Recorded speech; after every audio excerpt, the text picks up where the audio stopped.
నమస్తే అండి. ఈరోజు నేను మీకు తెలియజేయబోయే చిన్న టాపిక్ ఏంటంటే, ఏదైనా క్రిమినల్ కేసు మీ మీద ఉంటే కనుక, అది ఫాల్స్‌గా ఎఫ్ఐఆర్ రిజిస్టర్ అయిందని చెప్పి మీరు అనుకునేటట్లయితే కనుక, మీరు ఫస్ట్ డే 1 రోజే మీరు కోర్టుకెళ్ళినప్పుడు మీరు తెలుసుకోవాల్సిన విషయం ఏంటంటే కనుక, మీకు కన్సర్న్ కోర్టు వారు ఖచ్చితంగా పేపర్స్ సర్వ్ చేస్తారు. పేపర్స్ సర్వ్ చేసినప్పుడు ఆ పేపర్స్ అట్లే ఎత్తి లాయర్ చేతిలో పెట్టేసి మీరు సైలెంట్‌గా చదవకుండా ఉండొద్దు.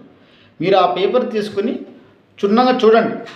చూసి తెలుసుకోండి. దాంట్లో ఏముంది, ఏం అలిగేషన్ నా మీద పెట్టారు అనేది మీరు మీ గురించి తెలుసుకోండి. మీ రోల్ ఏముంది ఆ కేసులో, నిజంగానే మీరేమైనా తప్పు చేశారా లేదా అని తెలుసుకుంటే కనుక అప్పుడు మీరు కంప్లీట్గా ట్రైల్ అయిపోయినంత వరకు ఒక 3 ఇయర్సా 4 ఇయర్సా తిరగాలా, లేకుంటే వేరే రెమెడీస్ అయినా ఉన్నాయా. కంప్లీట్ ఫాల్స్ కేసు అనుకోండి, అనవసరంగా తిరగాల, లేకుంటే కనుక ఇది ఫాల్స్ కేసుని ఛాలెంజ్ చేస్తూ లోయర్ కోర్టు నుంచి హైకోర్టుకైనా వెళ్ళి ఆ కేసు పెండింగ్ ఉన్నట్టుగానే హైకోర్టులో అయినా సరే ఫాల్స్ కేసు అని చెప్పి క్వాష్ మూవ్ చేసుకొని మీరు రెమెడీ తీసుకోవచ్చు. అటువంటి సత్వరంగా ఏదైనా న్యాయం పొందాలంటే కనుక మీకు రెమెడీస్ తెలియాలి.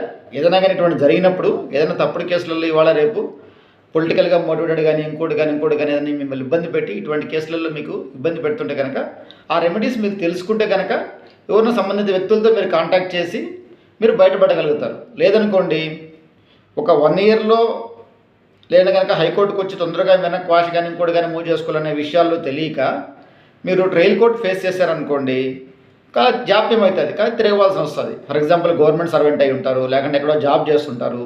అప్పుడు మీరు తిరగాలంటే ఎక్కడి నుంచి అక్కడ రావాలంటే మీకు వీలు కాని పరిస్థితులు ఉంటాయి. చాలా ఇబ్బందికి గురి కావాల్సి వస్తుంది. జాబ్ సెలవు పెట్టాల్సి వస్తుంది, ప్రతిరోజు సెలవు ఇవ్వకపోవచ్చు. ఇటువంటి సందర్భాల్లో చాలా కష్టతరం అవుతుంది.